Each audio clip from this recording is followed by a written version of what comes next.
The morning rush at the gilded plate was relentless, a blur of clinking silverware and the low hum of high society chatter. Elias moved through the dining room with a practiced grace, though his eyes lacked the usual spark.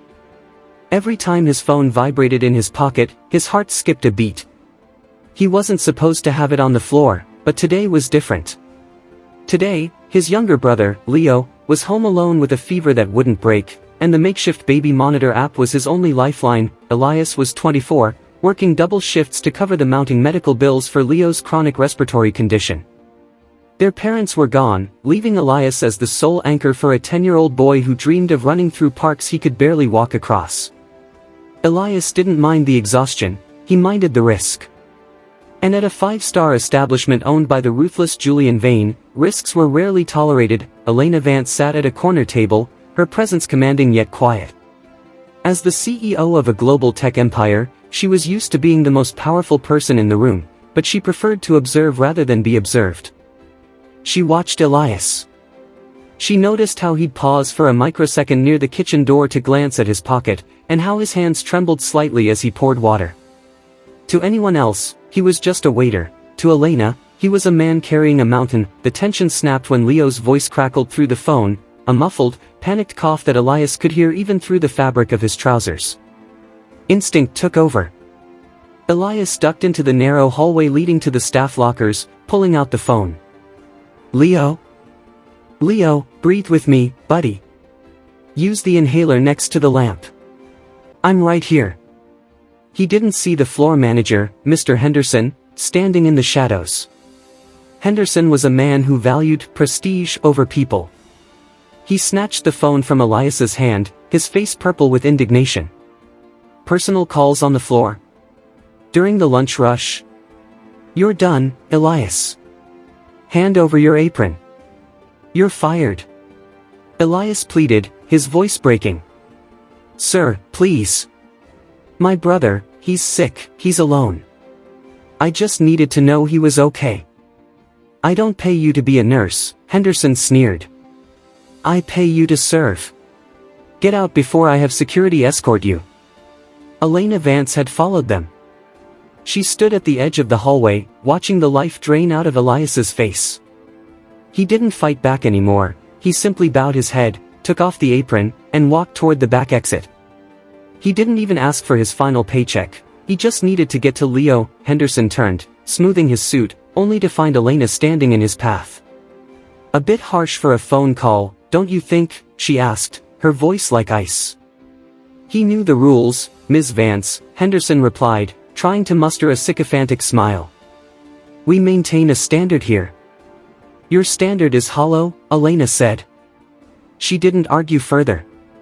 She simply walked out of the restaurant, leaving her untouched $300 meal on the table. She followed Elias. It wasn't hard, he was running toward a bus stop 3 blocks away. She pulled her car alongside him. Get in, she commanded. Elias looked at her, confused and defeated. I'm the woman from table 4. Get in. We're going to your brother. The ride was silent, filled only with the sound of Elias's heavy breathing. When they reached the cramped, crumbling apartment on the outskirts of the city, Elias burst through the door. Leo was on the floor, clutching his chest, the inhaler just out of reach. Elena didn't hesitate.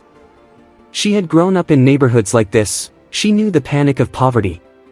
She knelt beside the boy, coached him through his breathing, and stayed there until the color returned to his cheeks. As Leo fell into a fitful sleep, Elias sat at the small kitchen table, burying his face in his hands.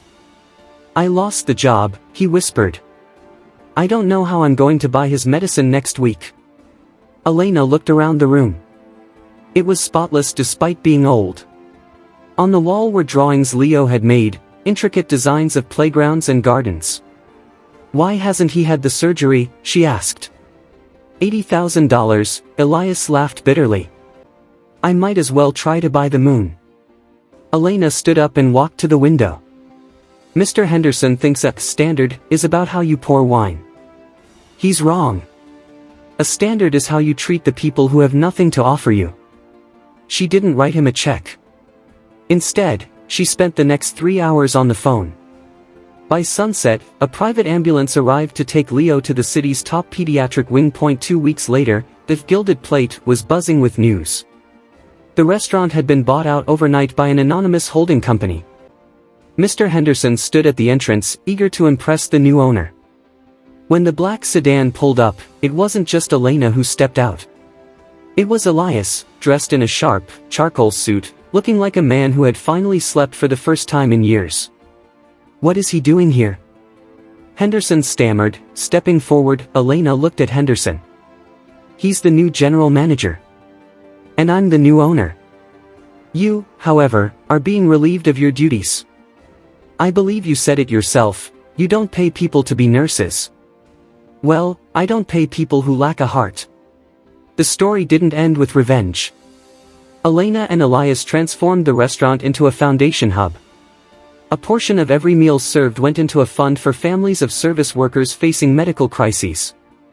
Leo received his surgery and, months later, was the one running through the very park he used to draw. Elias never forgot the feeling of that phone in his pocket, but now, when it vibrated, it was just Leo calling to say he was heading to soccer practice. Elena had changed his life not by giving him charity, but by seeing his worth when the world chose to look past him. She taught him that while power can build empires, only empathy can sustain them.